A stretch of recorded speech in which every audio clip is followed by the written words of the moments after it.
Et ben finalement, il va y avoir une troisième vidéo qui enchaîne. Parce que bah voilà, c'est typique de mon job, de ma mission d'âme, c'est que je reçois des infos et il faut qu'elles circulent.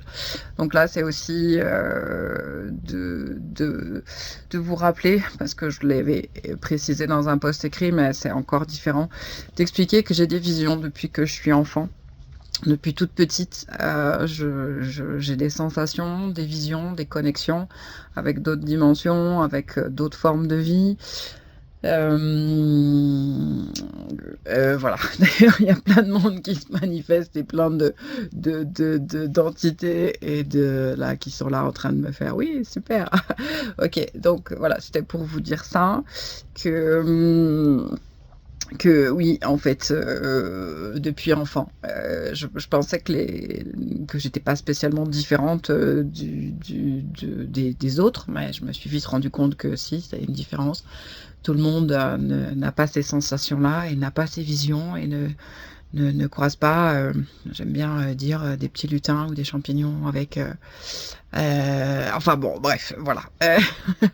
Peut-être un peu plus... euh, de détails dans des séances privées. Mais oui, je suis connectée à Gaïa, je suis connectée à des élémentaux. La dragonne, ce n'est pas pour rien. C'est parce que j'ai eu l'occasion de rencontrer une dragonne qui s'appelle Tempérance et finalement n'est qu'une représentation de moi dans une autre dimension.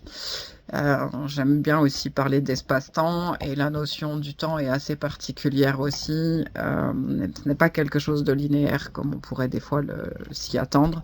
Passé, présent, futur, tout est en fait, ce sont des cycles, ce sont des boucles. Euh, et c'est absolument rien de linéaire en fait quoi. Et voilà. En grandissant, j'ai eu, je me suis un peu cachée à un moment donné parce que je me suis rendu compte que mes visions, moi, je trouvais ça chouette en fait et j'aimais le partager, mais c'était pas toujours bien reçu de la part du public. Enfin, quand je parle du public, ça pouvait être la famille ou les gens que je côtoyais à l'école, au lycée, collège, lycée surtout.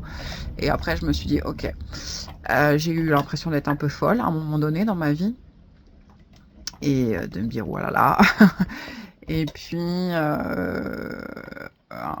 dans mon cheminement et dans les expériences, mes traumatismes d'humains, les casseroles trimballées, etc., je me suis reconnectée de plus en plus à moi et des problématiques de santé physique aussi m'ont beaucoup paralysée et dans ces moments-là, je prenais de plus en plus conscience de cette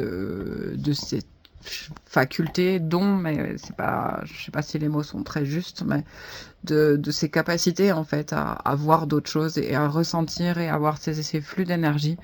Et il y a quelques années, j'ai dit ok, j'accepte. Ça revient, ça fait partie de moi et j'accepte cette partie.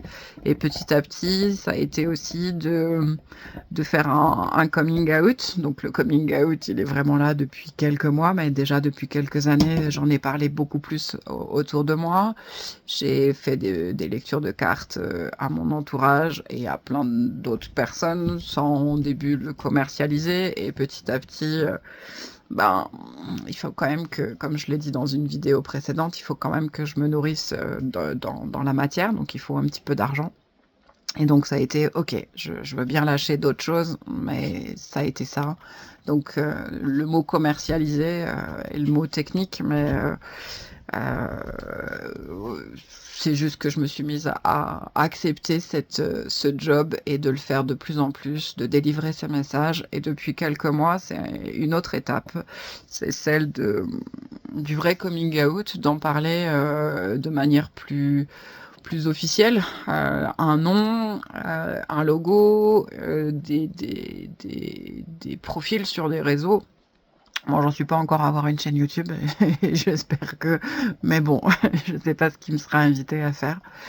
Euh, voilà, je me retrouve moi entière aujourd'hui, vagabonde, messagère, nomade et canal. C'est moi. Yannick, Mélusine, Tempérance, tout ça, ce sont mes noms.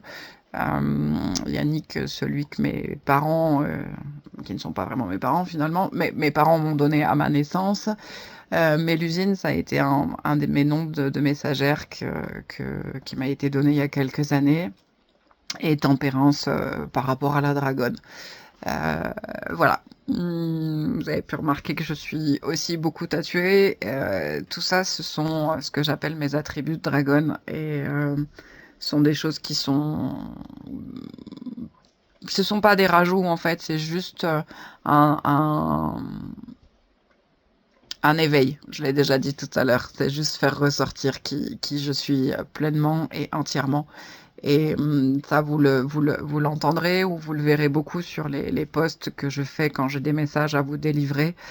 C'est de parler d'être entier, d'être soi, d'être en reliance et d'être en accord avec soi. Et j'ai pas la science infuse.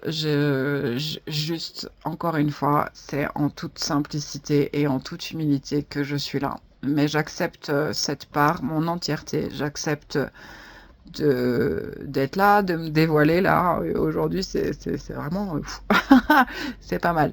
Mais j'accepte d'être à nu comme ça devant vous pour que vous puissiez être touchés. En tout cas par mes mots, pas par ma personne, mais par les mots, et que vous puissiez entendre les énergies, et que cela puisse peut-être aussi vous rassurer et vous donner plus confiance dans ce que je peux vous proposer et dans les accompagnements que je peux faire. Voilà, bon, j'espère que c'est OK pour aujourd'hui. Et puis, donc, voilà, merci à toutes et tous de votre présence.